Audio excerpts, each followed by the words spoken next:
Good evening. I'm Lady Nopeingham. Tonight, we're pleased to share our second collaboration with the Night Terrors podcast. This time, we team up with Dana Tyler Bolton to narrate the chilling tale Something Grey, written by CertainShadows. Be sure to head over and check out the Night Terrors podcast on your favorite podcast platform for his full library of spooky stories. Full details are in the notes section below. If you enjoyed tonight's video, please be sure to like and subscribe to keep the terrifying tales coming. And now, snuggle in somewhere safe and warm, because this story may just chill you to the bone.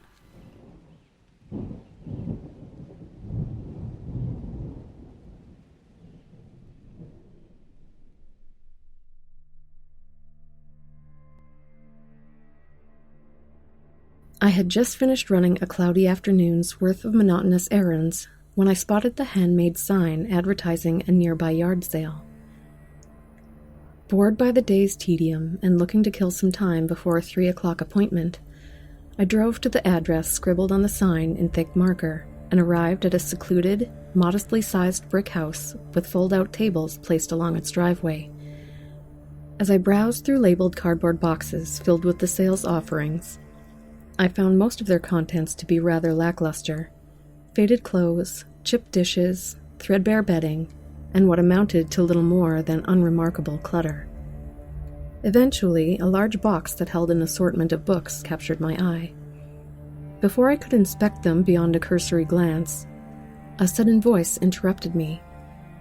"Excuse me, ma'am?" I turned around to see a middle-aged woman standing behind me.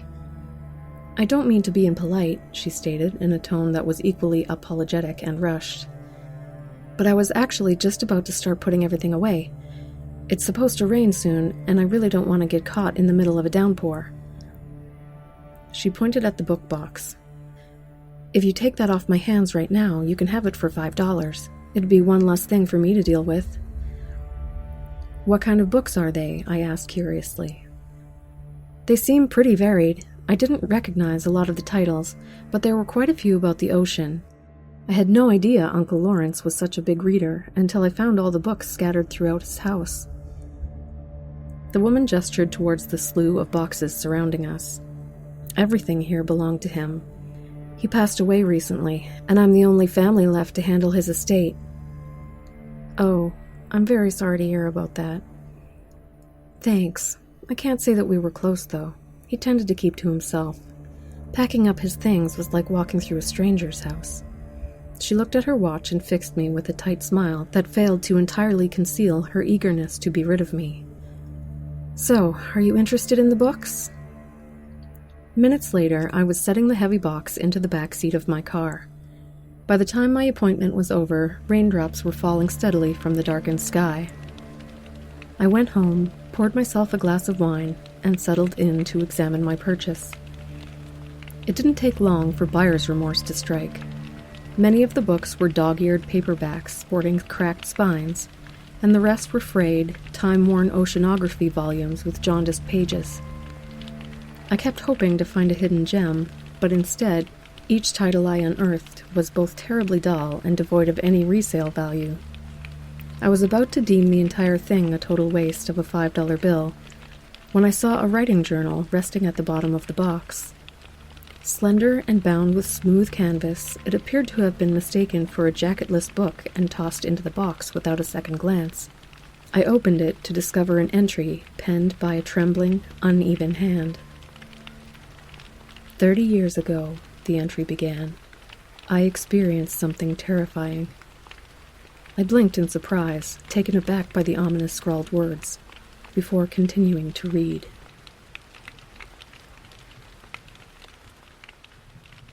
I never found the courage to talk about what happened that night.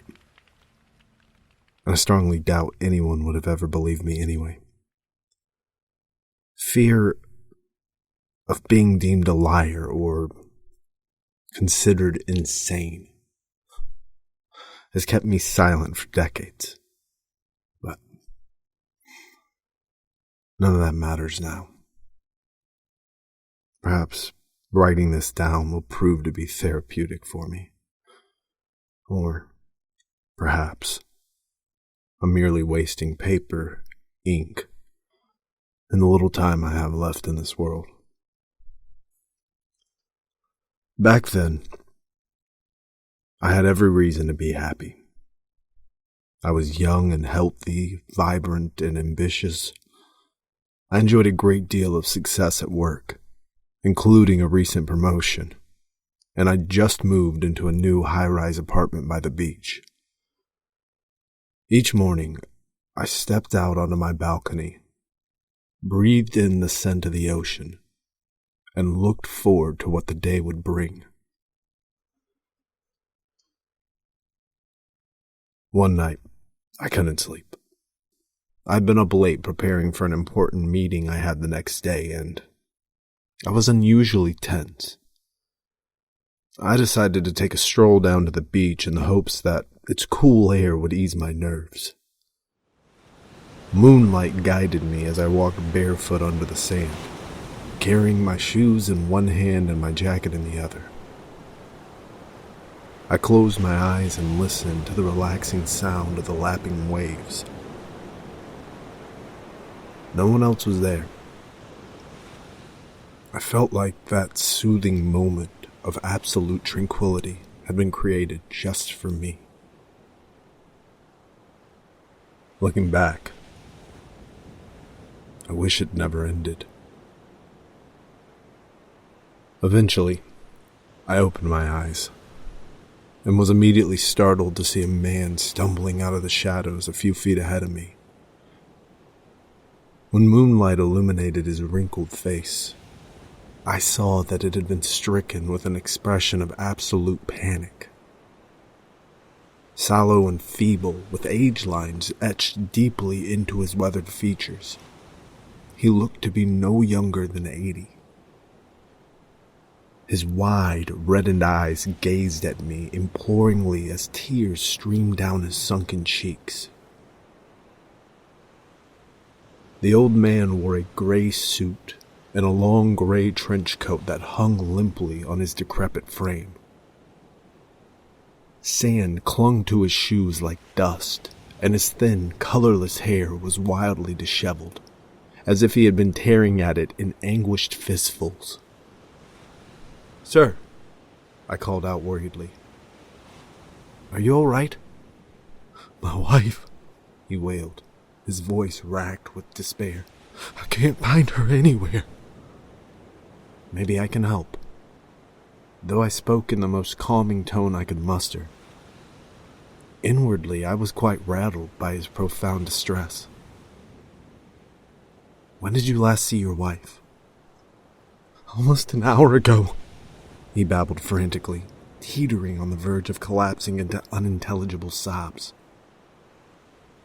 "We were walking along the beach. I stopped to tie my shoe, and when I looked back up, she was just gone." My stomach dropped. I glanced toward the water. I fought to push a grim sequence from my mind. An elderly woman's brittle form becoming silently engulfed by the ocean, sinking haplessly into its merciless depths before later returning to the surface to lifelessly float face down and bloated. "Let's get you someplace where you can sit and rest," I said, gently. "I'll call the police." "No!" the old man cried fervently. "You can't leave me!" "There's a payphone just a few minutes away. The sooner the police get here, the sooner they can start searching for your wife." "But there isn't enough time for that," he protested. Couldn't you just swim out and look for her?"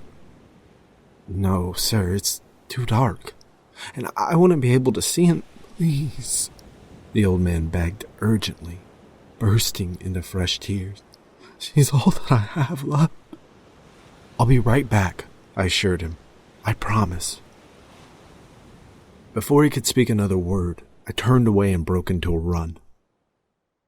I was certain the ocean had already claimed his ill-fated wife and added her to its drowned ranks, but I still hoped against hope that I was wrong. I'd just reached the payphone when I heard the close sound of weeping. I turned around and found myself face to face with the old man. I gawked at him in confusion, stunned by his speed. He had appeared pitifully frail only moments ago, like so much as a swift pace would fracture his spindly legs. "Why did you leave?" he asked in a wounded voice, as if I'd committed an unforgivable act of cruelty and caused him tremendous pain. "I told you," I replied slowly, by now more than a little uneasy. "I need to call the police." The old man shook his head. "There's nothing they can do," he stated gravely. "Well, how else are we going to find your wife?" "I don't have a wife, Lawrence." I froze. Goosebumps prickled across my arms. "How do you know my name?" I whispered. His devastated expression vanished in an instant as the corners of his wilted lips turned upwards into a sly smile. The old man lunged towards me with frightening agility, and the next thing I knew, I was running as fast as my legs could carry me. An incredible surge of fear flooded my veins. Not once did I dare look back, afraid of what I might see. When I finally reached the safety of my 10th-story apartment, I slammed the door shut before barricading it with a chair. My heart pounded thickly in my chest as I strained my ears to listen for approaching footsteps.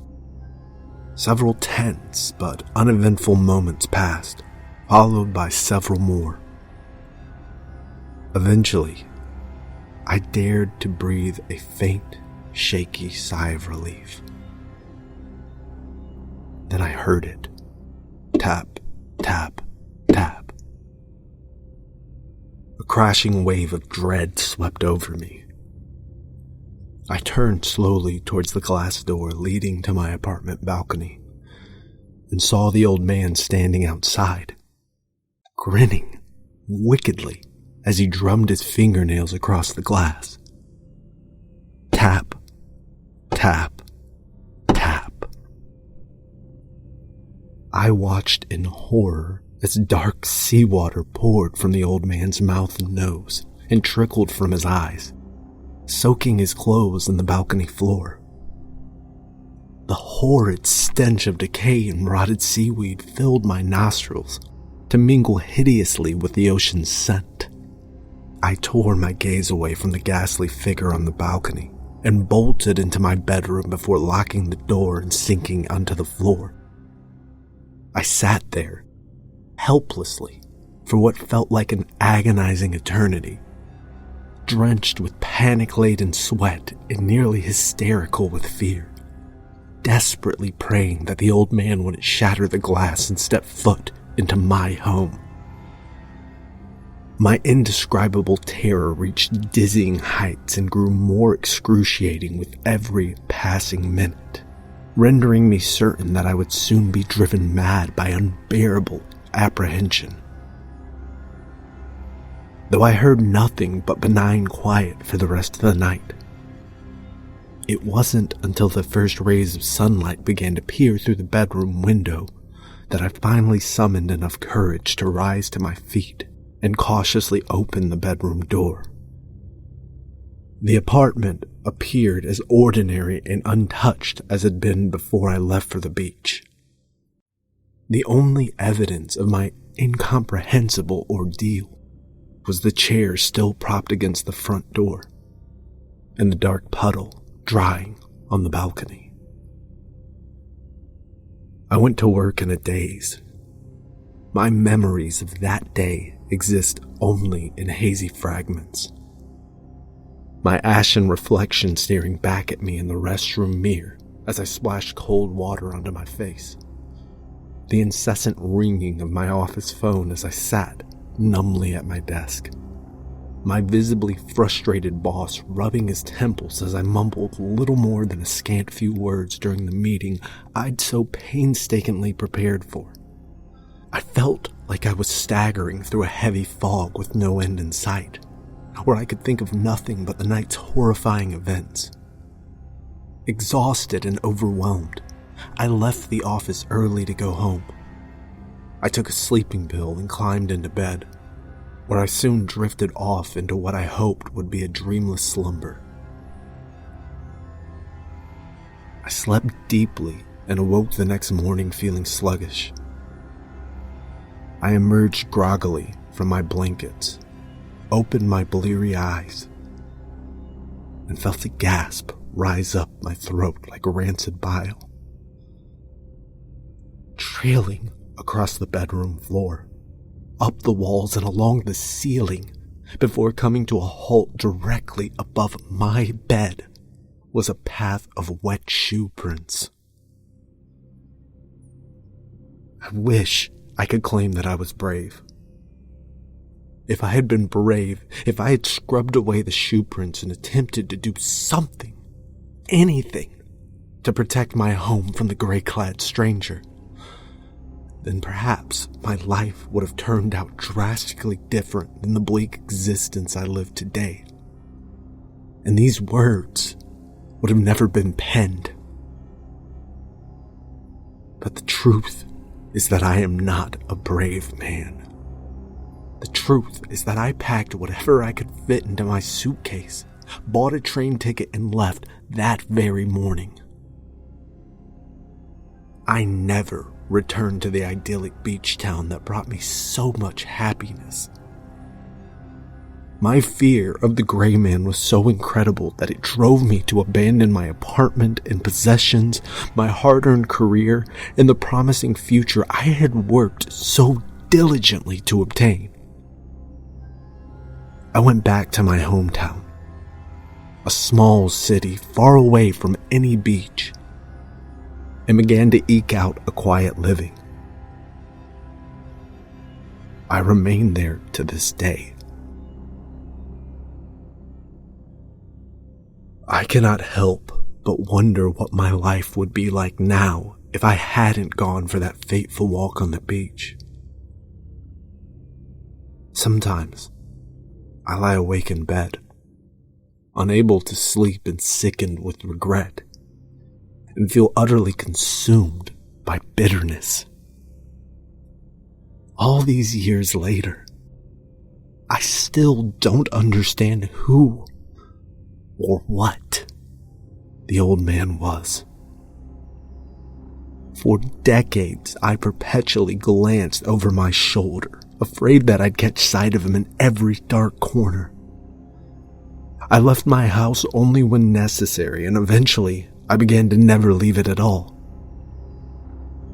Most of my family is gone now, and the only people I ever see with any regularity are the ones who deliver my mail and the volunteers from a local charity group that leave lukewarm meals on my doorstep. Painful, insurmountable loneliness continues to haunt me like a melancholic specter. But last night, I looked outside and I saw something standing inches away from my window, bathed in moonlight and staring back to meet my gaze. Something gray. I know the old man will be here soon, but I don't have 30 more years left in me to spend hiding, and I'm much too tired to run. It's funny.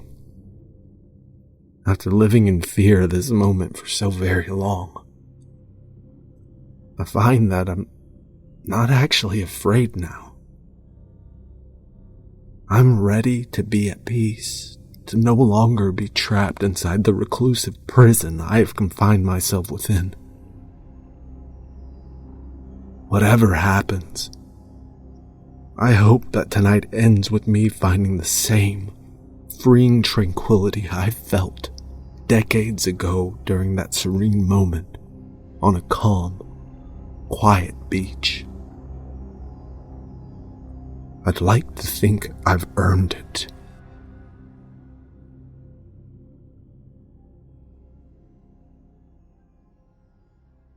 My hands shook as I flipped through the journal to discover that the rest of the pages were blank. I didn't sleep that stormy night.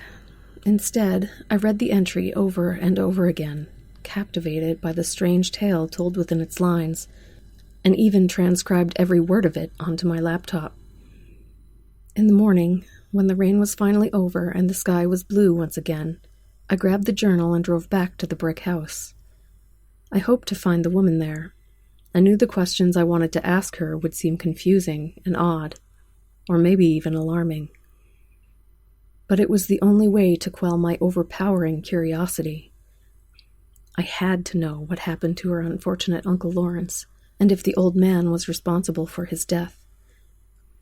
As I pulled into the house's secluded street, I saw that the yard sale had already been set up for another day of business. But when I approached the driveway, I noticed that everything looked wet. Rain had heavily saturated the cardboard boxes, rendering them soggy and limp, and all the clothing items appeared damp to the touch. I realized then that nothing was put away after my departure. Everything from the soaked blankets to the rain-filled teacups had been left to the mercy of the weather. Just as I was about to reach the front door, I caught sight of something peering out of an upstairs window. Something that caused me to drop the journal as if it were on fire and run back to my car. Something that scared me so badly that I've been holed up inside my house for the past 3 days and haven't once dared to look outside for fear of what I'd see. Something that has forced me to do everything I can to stay awake, including writing this post, because I'm afraid of what will come into my home if I fall asleep. Something that made me wish I'd never gone back to that house or read a single word written in that journal. Something gray.